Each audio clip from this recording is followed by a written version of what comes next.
Halo sahabat Dian Rana dimanapun berada, Assalamualaikum warahmatullahi wabarakatuh. Bertemu kembali sama saya Dian Rana dan hari ini tanggal 14 Januari tahun 2025 kembali ya kita bertemu untuk melihat situasi terbaru di ibu kota Nusantara. Dan kali ini saya mengajak kalian semua untuk melihat situasi di area sebelah barat dari Istana Garuda, yaitu tempat pengendalian banjir yang ada di sebelah barat dari Istana Garuda. Dan sebagai informasi buat teman-teman semua, ini adalah salah satu embung yang dibangun di kawasan inti Nusantara. Kemarin kan rencananya di awal tuh ada 30 embung ya kalau tidak salah, lalu ditambah menjadi 60 embung. Jadi di KIPP itu akan banyak sekali embung-embung yang dibangun. Itu juga dengan pengalaman kita atau dengan berita-berita yang terbaru yang kemarin ya masih heboh sampai saat ini tentang kejadian luar biasa di dunia, yang kebakaran yang luar biasa itu. Nah, dengan hadirnya embung-embung di kawasan inti Nusantara itu mengingatkan kita bahwa kawasan ini tepat sekali ya dibangun banyak embung menjadi cadangan air melimpah nantinya. Ya nggak sih teman-teman? Nah, dengan embung-embung seperti ini ya, nantinya kan di kawasan inti Nusantara ada 60 embung, bayangin aja.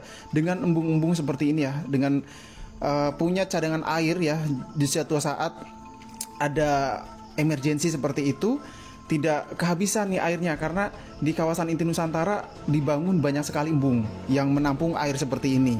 Dan sebagai informasi juga buat teman-teman semua, kan di Ibu Kota Nusantara juga nantinya akan menjadi ini ya, respon tercepat dari pemadam kebakaran.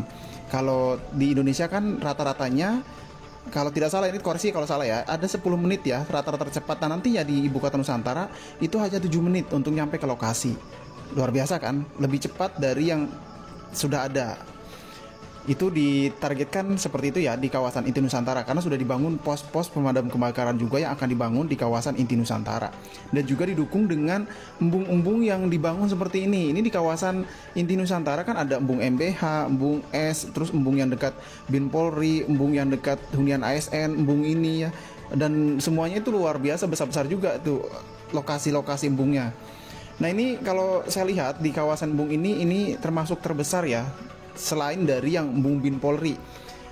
Ini juga termasuk yang terbesar nih, karena ini juga menjadi pengendali banjir di kawasan inti Nusantara. Nah, kalau kita lihat ya teman-teman semua, di kawasan ini sudah ada bangunan-bangunan unik tuh di bawah. Kita akan lihat putarnya sejenak di kawasan ini sebelum kita nanti akan putarin ke kawasan inti Nusantara ya. Buat teman-teman semua, kemarin kan sudah kangen ya untuk lihat bagaimana sih keadaan inti Nusantara. Kita nanti akan lihat. Nah, ini dia kawasan embung ya, kawasan kolam yang ada di sebelah barat dari Istana Garuda. Nah, dari sini juga tidak jauh teman-teman ke arah training center PSSI. Jadi dari arah training center PSSI ke KIPP itu melalui embung ini atau melewati embung ini. Di sekitar embung juga kalau kita lihat ya ada lokasi-lokasi jalanan seperti itu ya untuk pejalan kaki. Kalau pejalan kaki mungkin kurang tepat ya, karena ini luas banget. Mungkin bersepeda oke lah ya, kita mengelilingi sepeda. Ini jauh banget loh teman-teman kalau keliling embung ini. Mengelilingi embung ini kalau pakai sepeda pun mungkin jauh nih ya, olahraganya lumayan. Kalau kita lihat ya, nih kita akan coba lihat lagi. Ini luas di kawasan ini, jadi kalau semua di masa depan ya pohon-pohonnya udah terbentuk, airnya udah mulai jernih. Kan sekarang kan airnya masih keruh ya, karena memang di sekelilingnya itu masih dibangun atau masih ada lokasi pembangunan yang dibangun. Jadi airnya masih keruh seperti ini. Tapi kalau mungkin di masa depan ya, semoga kita semua umur panjang dan kita akan melihat perubahan yang terjadi di sini, dan airnya di masa depan airnya akan jernih. Amin. Oke, kita akan mulai ke arah KIPP, yang melihat ke arah KIPP dari embung ini.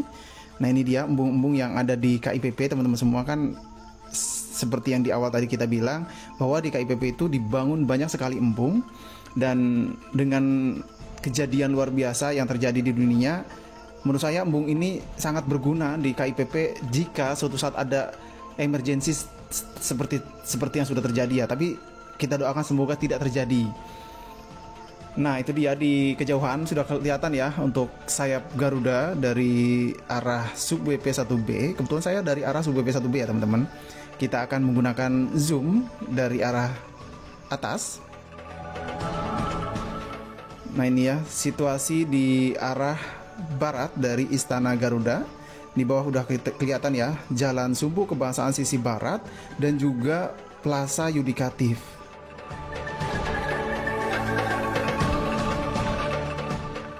Dan beginilah teman-teman semua ya, situasi di kawasan inti pusat pemerintahan terbaru. Pokoknya selalu kita doakan bersama terbaik untuk ibu kota Nusantara. Dan kemarin kan ada informasi juga kabar ya tentang pembinaan ASN yang sampai saat ini masih belum ada titik temu ya, masih didata ulang ya kemarin. Semoga aja pendataan ulangnya berjalan lancar dan yang ditunggu-tunggu ya, semoga Pak Prabowo segera mengunjungi ibu kota Nusantara untuk menengok ya bagaimana kabar Nusantara. Dan teman-teman semua ya, tetap bersama saya. Setelah dari drone ini kita akan melihat bagian jalanan di kawasan inti Nusantara. Seperti biasa, kita akan keliling melihat hal yang berbeda, melihat pantauan melalui kamera bawah seperti biasa. Dan buat teman-teman semua yang belum sempat menonton yang di Alfamart Nusantara, silakan disimak video 2 hari yang lalu. Di sana saya sudah coba memperlihatkan bagian dalam Alfamart dan juga bagian atasnya. Menarik teman-teman, silakan disimak ya.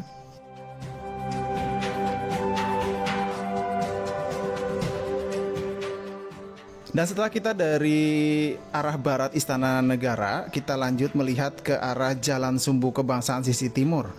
Ini saya coba menelusuri ya, sepanjang Jalan Sumbu Kebangsaan sisi timur yang dibangun sepanjang 3,27 km. Jadi teman-teman, di sepanjang Jalan Sumbu Kebangsaan sisi timur ini panjangnya kan 3,27 km, dan di sepanjang Jalan Sumbu Kebangsaan sisi timur ini ada pembangunan Hotel Nusantara, Swiss Hotel Nusantara, Bank Indonesia yang sebelah kiri kita tadi. Dan ini ya, di lokasi ini juga ada dibangun semacam gerbang kah tugu ini ya di sebelah kiri kita. Dan juga di Jalan Sumbu Kebangsaan sisi timur ada bangunan Kemenko 1, Kemenko 2, Gedung Wing PUPR, dan juga Gedung Setnek teman-teman. Dan juga di ujung dari jalan ini ada Bundaran Sumbu Kebangsaan sisi timur. Nanti juga kita akan lihat ke arah titik nol Nusantara. Nah, ini ya situasi terbaru teman-teman semua di Jalan Sumbu Kebangsaan sisi timur. Terlihat di kiri jalan kita ini sudah tertata ya taman-tamannya. Kemarin juga ada yang komen, "Bang, coba itu sampaikan dong pohon-pohon yang mati." Nah, teman-teman semua, kalau yang saya tahu gitu ya, biasanya itu mereka akan cek gitu ya. Mereka akan cek apakah pohon-pohon itu udah mati atau belum. Kalau sudah mati, mereka biasanya akan diganti. Dan biasanya sebelum serah terima itu akan dicek lagi gitu. Yang saya tahu ya. Ada di sini juga ada ini ya, teman-teman, ada halte yang dibangun. Unik juga nih halte di Sumbu Timur. Nah, ini ya di Plaza Bhinneka Ibu Kota Nusantara.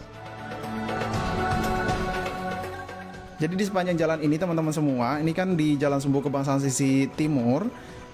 Kalau kita lihat aspalnya juga ya, sudah diaspal di Jalan Sumbu Kebangsaan sisi timur. Dan ini yang kita lalui ini kan sebelumnya digunakan oleh kereta tanpa rel, dan sekarang sudah terparkir di jalan nasional yang akan dikembalikan ya, informasinya dikembalikan di bulan Februari.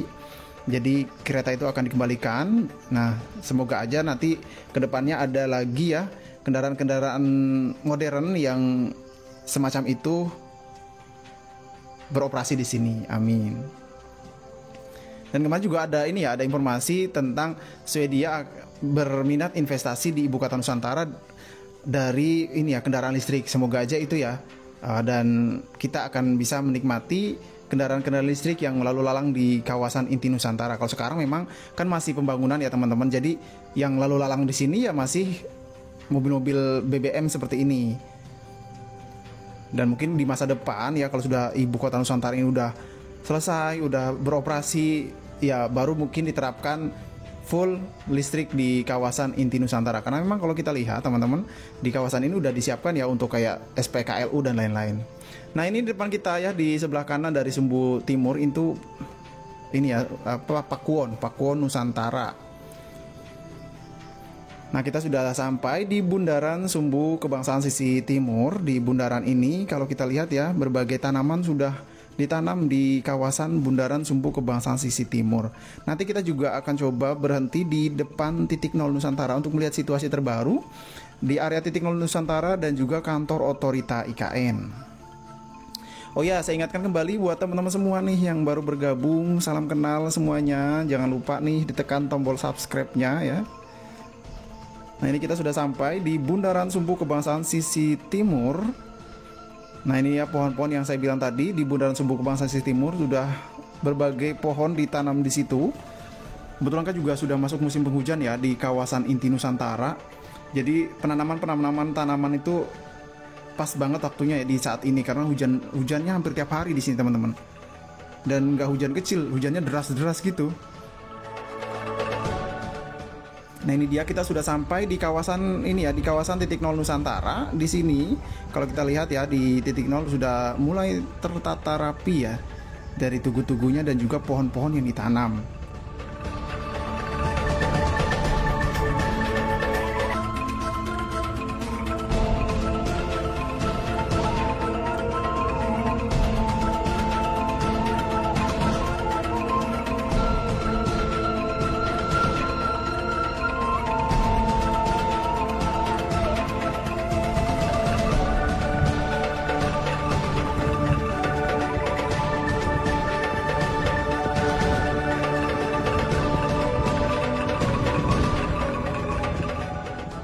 Di atas bukit sana pembangunan ini ya, Istana Wakil Presiden.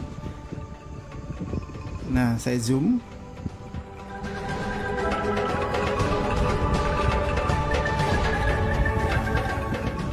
Sebelum saya akhiri video hari ini, kita akan melihat ke arah kantor otorita yang nampaknya sudah terbentuk ya, sudah cantik banget di gedung kantor otorita IKN ini.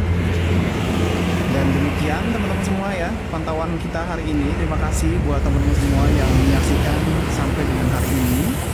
Mohon maaf jika ada salah kata, mohon diluruskan jika ada salah informasi ya di kolom komentar. Dan sampai jumpa di video selanjutnya. Wassalamualaikum warahmatullahi wabarakatuh.